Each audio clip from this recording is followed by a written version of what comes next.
architectural lighting is a very new young field, and so you really be getting in on it. And another one of the interior designers who had some experience, was a woman, said to me, as a woman, this is a great opportunity because it's all open to you.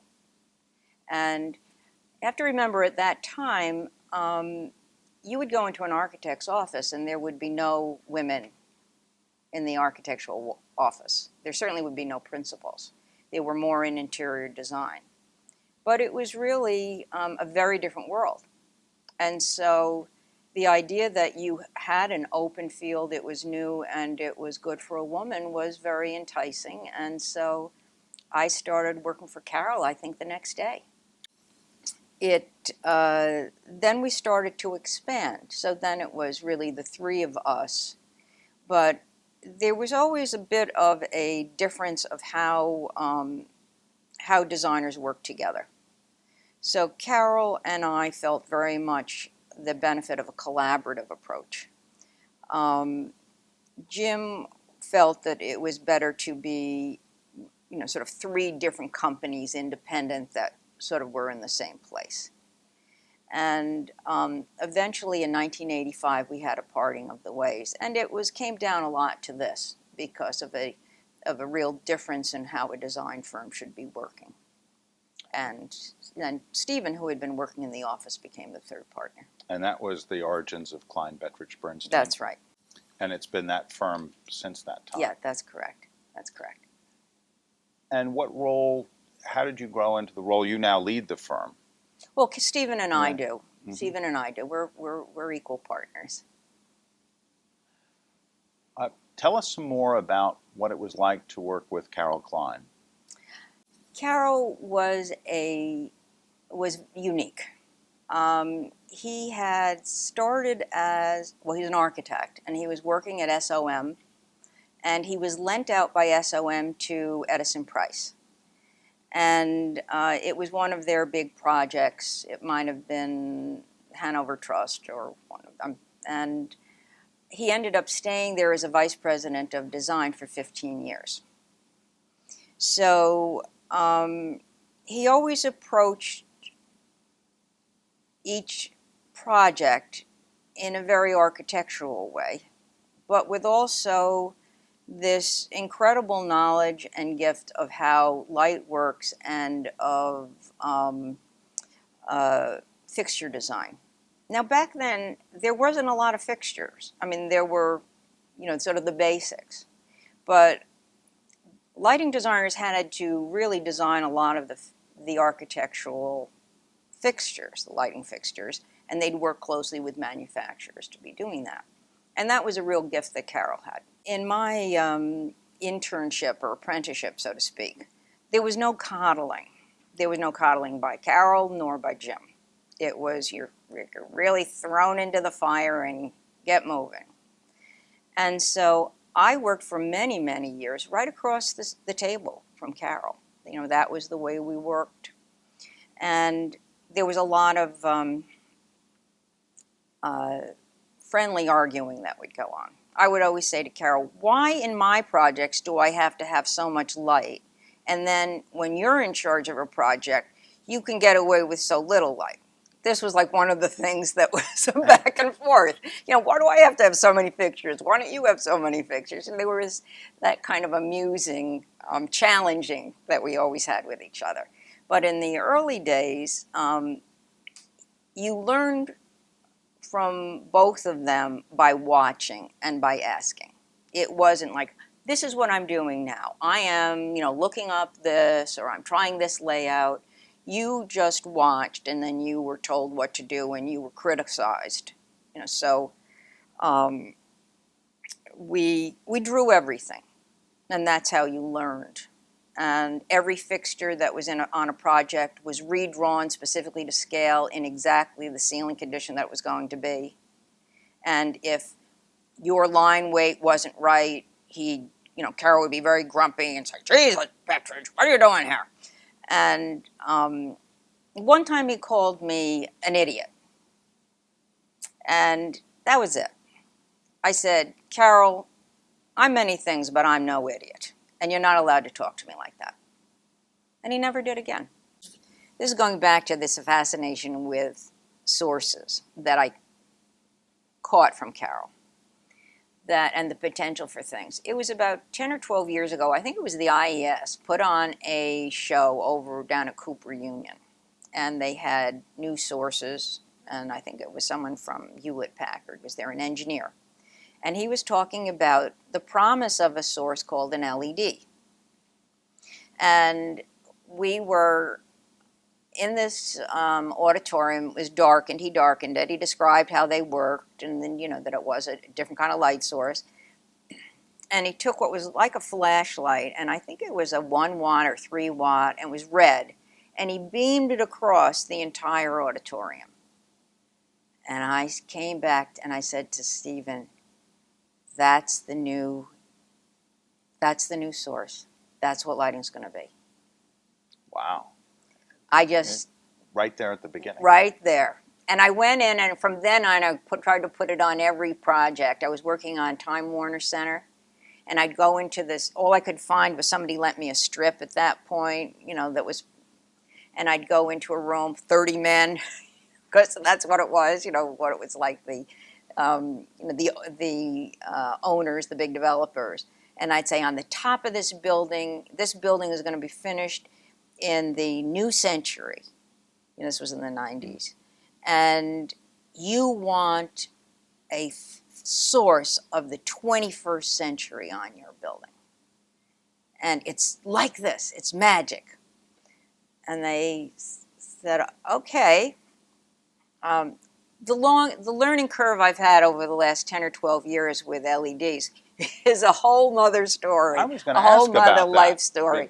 This is sometimes the way you work with architects. I mean, the way we do it is that you have a conversation with them about what you want the building to feel like, what you want it to, what's important, and then you step away and you look at the architecture yourself, and then how are you going to enhance that and really bring that out. And we did a number of conceptual drawings, and I took it up to Caesar and made a presentation. And I was told, no pendants. He doesn't want any pendants. He doesn't want any big chandelier. So there was a big opening, that went down 80 feet, in this big swirling lobby. It was all glass. So outside you look in and you can see this wonderful, the wonderful space. And in that, kind of had a shiny thing like as part of it, then illuminating by pencil drawings, like where things would be. We had some wonderful staff who could really draw beautifully. And he said, I never thought I wanted that one there, but I think that I do. So he came back with the idea. He said, I want it to seem as if it's just almost on a string, and there's just a little light source at the end, like a little twinkle at the end. Well, remember, we're in a space that's like 80 feet tall.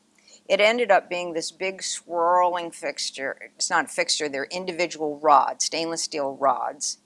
And it swirls around 40 feet in diameter. So what's going to last going down that far and give you your sparkle at the end? So I said, well, it'd be great if we could light up like a piece of crystal down there, like with an LED. Again, there was no white LED. So I was talking to him about, here's what an amber looks like, here's a red, and we didn't have very much room. And you had to have the heat sink. These are things that we learned about, again, the hard way as we went through. By the end of the job, we had a white LED. So it was a 1 watt LED, lit a piece of custom designed baccarat crystal at the end of each one of these. And it looks great. Wow. So to take advantage of new sources like this, it sounds as if the firm, or at least some people in the firm, have to have incredible persistence. I would say that for that project, what saved us on that project was that there was a project engineer at the other end who really cared about the way the lighting was going to come out. Not the electrical engineer, the project engineer. It was, and we developed this friendship on the phone because I think that I spoke to Sean O'Kelly every single day for at least an hour for at least a year and a half. That's extraordinary. And he worked for the construction manager? Yes. That's a, Figuring out all of these different details and solving all of these different emergencies. so from the pencil sketch, which is a vision, Mm-hmm. to the working installation, uh, all this incredible detail and follow through to see that everything is in place. How do you, so to speak, combine those two, what I think of as almost opposite characteristics, the ability to see something that doesn't exist and then the ability to actually make it happen, overcoming all the obstacles? Um, I think that you have to respect the long view, particularly in design. Um, I am fortunate that I'm married to a, brilliant architect who is also an architectural historian, so that, our apartment is books, and I came from a tradition of books and of images, and I think that I usually go back to architecture um, for inspiration. I go back to see what could have been a flash of inspiration for the architect to go in this direction, whether it's interiors with no lighting at all. And I think that to understand the importance of the past and of history helps you have a long view of what it takes to get from here to there too. Because you're not so much thinking about, I have to get from this pencil sketch to this finished thing right now. You know that you have to go through a lot of thinking about how you're going to get there, and that you're going to have to do research and talk to people. And I have found that the different manufacturers are a great resource. I mean, we actually have good relationships with everybody that represents different products for us, and we always have. And that dialogue is very helpful in terms of, well, you think I can do this, or you think I can do that, or would you try and do this, or and then you do the same thing with the architect, and we do it with each other. That's what I'm saying about the collaborative nature. That I don't think that you work alone as as a sole designer. I don't. That's not the kind of person I am. And I think what makes a person a good designer is being good in relationships. Because I think that if you can listen to what they're really saying and pick up on the cues, you're not going to come back with ideas that they're not going to like. You're going to respond to their architecture and to what the needs of the project are appropriately. So I think it's a long process, from the drawing to then you're sort of counting your watts, then you're doing you're understanding the ceiling. A lot of it is working out the patterns in the ceiling. You would not believe how much time is spent so that the ceiling is quiet and as beautiful as possible. And I don't mean without any fixtures on it, which many people want. But the difference between something that has order and has a purpose, even if it's as I often say, the hardest thing to do is an abstract, or if you want to do something that seems like it's random, that's the hardest thing to do, so that it looks good and it doesn't look like a crazy person did it. You have to have the time. You have to have the ability to think. And I think what is lost a lot today, because so much is being driven by the cost and the schedule, is that you cannot create, I don't think you can create great things out of temporary or out of a very heightened schedule. I mean, when I'm talking about, we used to have a design development phase that went on for 9 months, 9 or 10 months. I will now be called by the same great architects and saying, we're just finishing up DD, starting CD, can you get started? Or I'll be, schematic is, we redo schematic until the owner has the right price. You know, schematic, no design meetings, you do a schematic design, which is really making up your design. And, you know, you have to be very experienced so that you cover all your bases and you make up your design, you do a narrative, you might do some sample layouts, all on your own. And then you'll get a call, can you VE your schematic? So, okay, I'll take out a couple of sentences. Is that good enough? So the practice has changed so much that I am sometimes fearful that you don't have the time for what you asked of how do you go from that, you know, that sketch rendering to that fabulous finished product where you have gone through all of that. The emphasis now is really on energy consumption and green building and making every building LEED. And how does that affect your practice? Well, the time that I put into design, I count watts. So that's a brief answer, and that the technology advances that we're making really have to all be geared to what can you do with fewer watts. Francesca, talk a little bit about the early days of the IALD. Carol and Jim were, of course, early members of the ILD and of the IES, and they both immediately said that I had to join both organizations. This was something right from the start. And the ILD then was, I would go to meetings and it would literally be, you know, sort of this area in a small conference room with people sitting around. And it was Jeffrey Millam and Leslie Wheel and Carol and Jim. And I remember being at the meeting where they first started talking about light fare and whether there should, what the potential was of light fare. And there were the conversations about the internet being an international organization, since everybody I knew in lighting was in New York City. But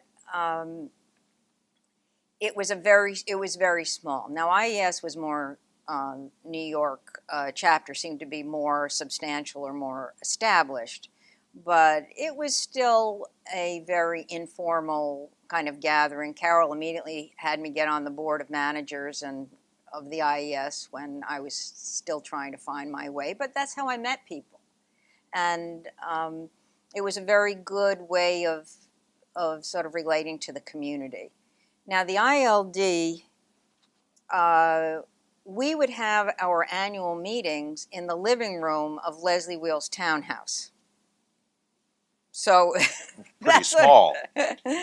She had a nice townhouse. Nice townhouse. But it kind of indicates what that was. And the Lumen Awards, Carol was always involved with the Lumen Awards, and he had won some of the early Lumen Awards.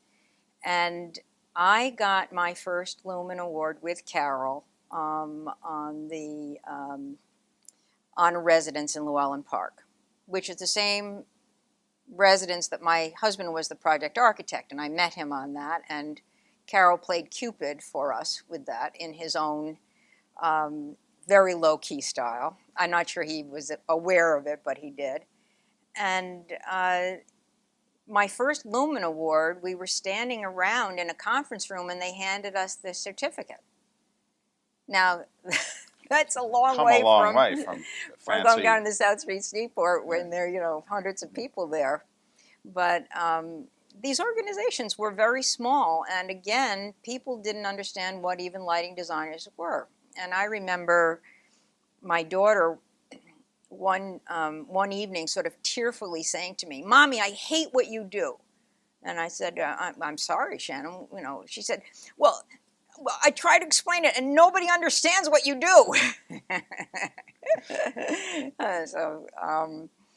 it took a long time. Even today, people, sort of wonder what I did. Looking at the IALD, what would you say from those earlier days was its most significant accomplishment?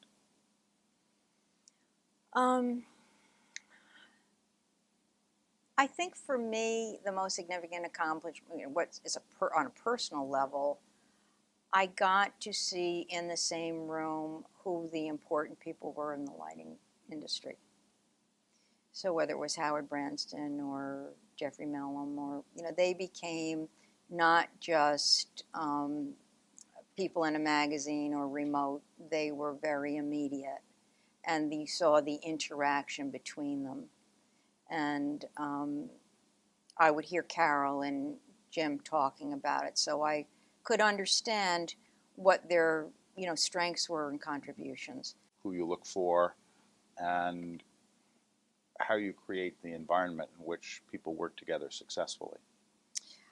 I think that it takes a lot of experience and a certain ability to be able to interview people to know if they're going to work in your environment. And I have definitely seen the importance of the dynamics between the people. And you sometimes can't know. I mean, you can have someone with a wonderful portfolio who's all cheerful about being in New York, and then they come work for you and they're suddenly in a deep depression. And that kind of spreads out negative energy. So a certain amount of it is hit and miss, is what I'm saying. But what we look for are people that really want to be in New York City and are going to understand that New York City is a cultural opportunity that they can use. Now, the big difference between when we first started and now is that the demographics of New York. So we were all, Americans, and now over half of our office, well over half, is international. So when you have that as the fact, first of all, we're looking for talent, and we're looking for abilities, and then we're looking for how they fit into the office. And that, Stephen is actually very good at interviewing and asking the right questions. I'm always sort of leading people to the answer, so I let him more take the lead with that. It's sort of the nurturing thing, mm-hmm. This is what I want you to say. And we now have the opportunity that there are more schools that have taught, Parsons or Penn State. There are pools of people that are coming in with talent, as opposed to only coming in from interior architecture or theater and having to be taught everything about architectural lighting design. Do you then hire mostly from lighting programs?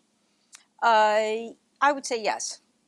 We do have some people that have come in directly from theater backgrounds too, which we discouraged before, but which we do now.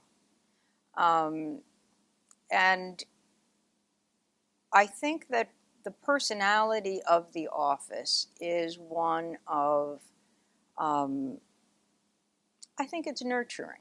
We don't baby people, but we don't assign one person to one team member and say you only work for Marty or Michael, mm-hmm. a senior person. People work on different projects with different people, and they get different experience. And that's the way we think builds a stronger designer. Mm-hmm. The people in the office have formed real friendships, and they do things as a group. Afterwards they go to the opera together, they'll go out to theater together, they'll have dinner together, they'll explore things together. A lot of time I don't even know this is happening. And I think there's an awareness of ours that if people are very far away from their safety nets, that it's our responsibility for them to feel that we are part of their safety net. Mm-hmm. And that's not being intrusive, that's trying to keep it open for them to come to us. But you had to take the initiative and take it. And that was definitely the atmosphere, but even more rigorous when I started because I had this opportunity. I had this opportunity to prove myself and to become professional very, very quickly with Jim and Carol. And it was very hard.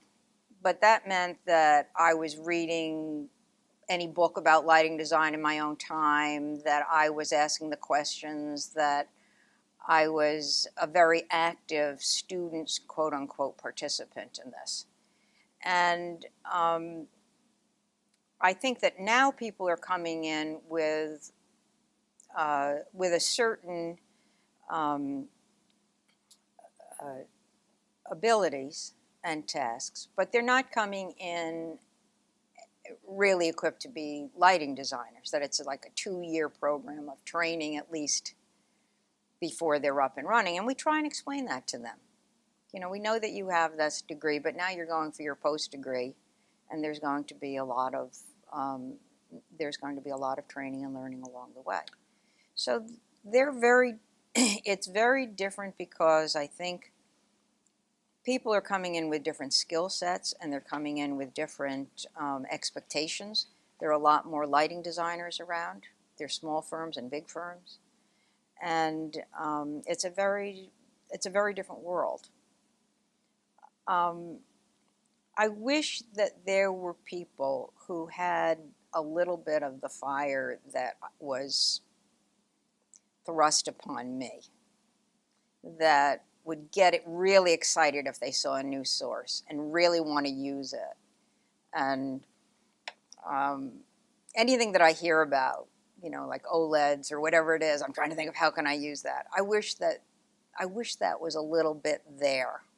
And in a way of maybe having Stephen and I so experienced and so dependable, I question whether that's always good. A little bit more risk. Yeah, I like people to take a little bit more risk.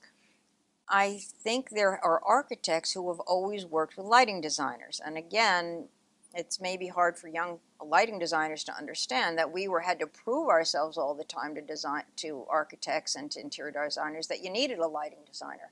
I mean, it wasn't really until the first energy crisis in the 80s when owners realized they could get rebates and they could get money back and said, oh, you better get somebody in here who knows how to do this. You know, that was part of it. But they gave the opportunity for really good lighting design. And I said, you know, Robert Stern always had a lighting designer. And someone that did a lot of very high-end residential and high-end sort of academic work, always using a lighting designer, you know, in the 70s and 80s, I think is very significant. Mm-hmm. And I did wonderful work because of the understanding of interest in light with Jim Polshak. He always has considered himself someone very knowledgeable in lighting as well. And then you can have a rapport, you know, with those people. You're never diminished by giving credit. So we've been fortunate with winning a lot of lighting design awards. I think that it's very important to acknowledge people that worked on the project. You know, even if they were running the photometrics on it and they sat there modeling for, you know, days and days on end, that it is a respect and it is encouragement to say that you are part of this process and I could not have done it without you. And I'm always kind of taken aback when people don't give credit. And sometimes you hear about, you know, architects leaving a firm because they were just never given the credit. They did all the work but never given the credit. And it's something I honestly do not understand. So I think that there is I think the way in which they feel proud is when they see things when we win an award or we get published or they go and they see how beautiful a project is, that they feel that pride. I think that's true for almost everybody on the team, actually. Mm-hmm. You know, I don't know how many times I've gone to a job and sort of the electricians are sort of standing there, and they're going to have to get up on their lifts and their ladders. And what I always do is I tell them what the intention is. You know, what we were trying to create here, and what we're trying to highlight.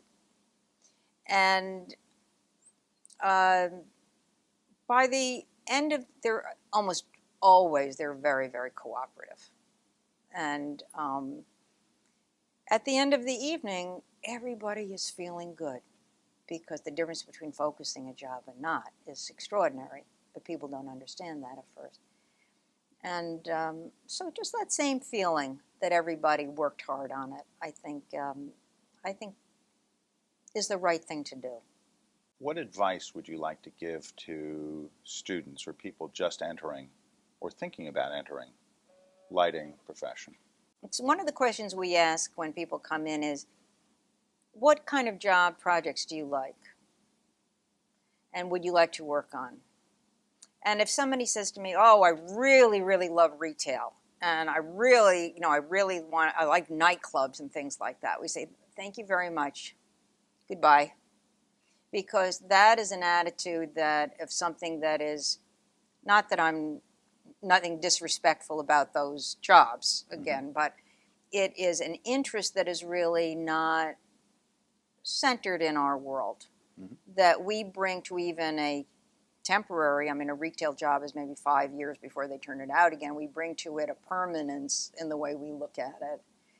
And I think that they should look for firms that give them a wide body of experience, because they don't really know what they like. So they might find that they love landscape lighting. They love, doing academic buildings. They really want to become theater designers. Look for firms that have, or go to different firms and get an experience there. Also have a certain modesty that you really don't know very much. And that's not a bad thing. You have skills, you hopefully are creative, and you're really not even going to know what you like to do. Maybe you like to do the administrative work and the project work and keep everything very organized, or the production work, or you love doing modeling. You won't really know that until you're really working in a job. But look for firms where they let you do different things, so that you can find out really what your interests are. And don't make up your mind prematurely on what those are, because that could have just been a project you had, where they let you make up anything you wanted to do. And one of the things I think is very important in education is rigor. Really think about how you're going to do it too. If everything is conceptual, you're going to have a hard fall. It's got to be, you have to have the dream, you have to have the vision, but you have to think about how people are in that space and how you're going to get it done. And so pay attention to that too. I was mentioning to you before that I've done a lot of work in New Orleans.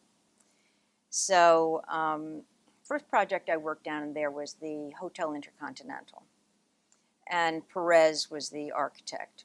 So I went down there and it was one of my first kind of business trips and design trips out there. And being a Yankee woman and wearing slacks was really quite a shock to these people. I mean, it's not that long between, what I said is it was an open field for women and how women were treated. And so I was at the meeting and I went into the restroom.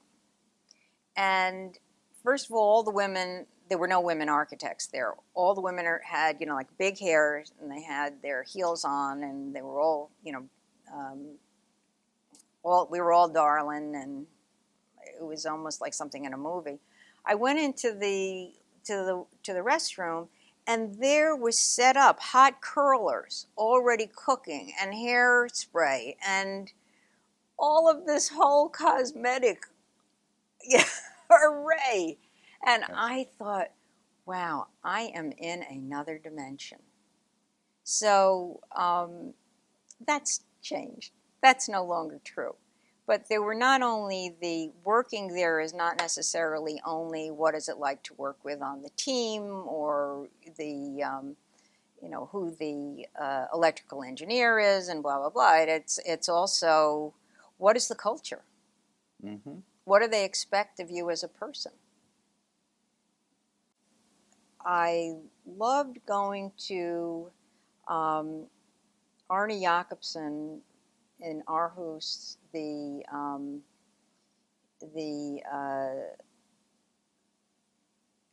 town hall, and it had not only wonderful day lighting in it, but it has, and I'd like to go back to see that again. It has wonderful, very large, decorative cylindrical fixtures, but they seem to float in the air. The way they're attached and the way the wires go and the quality of the light and the way he understands what you acknowledge. You're not trying to hide everything, but what you acknowledge is the reality of it. It's like the contradictions he has between how it is being powered and how it's being held. So there's a real respect I have for the way in which you can use things that are visually quote unquote decorative but are so architecturally done. Mm-hmm. And so I loved that one. So I also went to Johnson's Wax, and I'd been looking at those pictures for years with the glass tubing. And they redid some of the lighting above it, which is a little bit disappointing, but I found it thrilling to be in that space and it was again, wow, this is someone who really loved light and understood it. So those are some of the moments that I remember if I was going to be stopping again at different places. I sometimes look at in Paris, the way they've lit up buildings and the Eiffel Tower, and I love the fantasy of it. Oh, the Tivoli Gardens. In Copenhagen. Yeah. Now that's, like a fantasy land that you Mm-hmm. go in. An image of architecture for the day, and they don't understand that it's going to, what it takes to translate that to night, and they don't understand whether they want their nighttime scape to appear like day, or do they want something that's the opposite? Mm-hmm. So it's sort of a general thing. As materials change, you no longer have stone buildings that loved light. You very often don't have the striping of the metal that could pick it up. You don't have the Empire State Building that catches sunlight in that way and then catches it at night. You'll have buildings that with increasing transparency, and that the inside lighting can ruin, if it's not done well, the appearance of that building at night, and nobody wants to take control of that zone. We want to, but you can't, because the tenant always is right. Unless you get a single tenant. Mm-hmm. The Seagram's building, or I've occasionally gotten a single tenant, and you could make that the whole building inside and out read, like a Pier 1 that I did down at the headquarters I did. How does the growing role of government in building and lighting affect the practice of lighting as you do it? It affects it tremendously. It actually is going to, as I said, I think there's a shaking out period, because there's just been a go round with comments on the ASHRAE, and we spend a lot of time in our office looking very carefully at those charts and what those assumptions are. And we went back and we looked at what our recent jobs are. Now, one thing I want to point out when I'm saying that we've always been interested in new sources is we've always tried to make it energy efficient. we've always tried to incorporate, maintenance and responsibility into our design. And speaking just personally, sort of off the record, grumpy. That's good. I find it kind of offensive for doing this for so many years. I take offense, not offensive, that there is almost a paternalistic attitude telling me how I'm supposed to design, when I've always been trying to design well, and I have a lot of knowledge about these things. And I think that the good side of it is it keeps on pushing people to think about it, and it pushes manufacturers to make great advances. And it's a dynamic in there that's very necessary. But I think that these decisions are also often being made not thinking about the people in the spaces. I mean, if you no longer can have wall washers, in a space, and you can only have a recessed downlight, or you can only have a recessed 2x4, if you're starting to take out some of the quality of the people that are in these spaces, then you have a problem. And if you don't understand what goes into, if you don't have multipliers for spaces that are 80 feet high, and you're treating them like they're 8 feet high, then you're really taking away from the architecture. So there has to be more of an openness to what is making demands on the designers and the architects to do their very best. But I think there's also the danger of, we know best. We're just going to cut out 10% of everything, and you're going to make it work. And not think that that's not going to have repercussions on the way people live. Also, there's a certain kind of loss of subtlety. So, for example, I was using an LED, a 3000K LED strip in a very tight confine. It was working, there. But they said there's a lot of difference you could see a real color change. Some is much warmer, some is much pinker.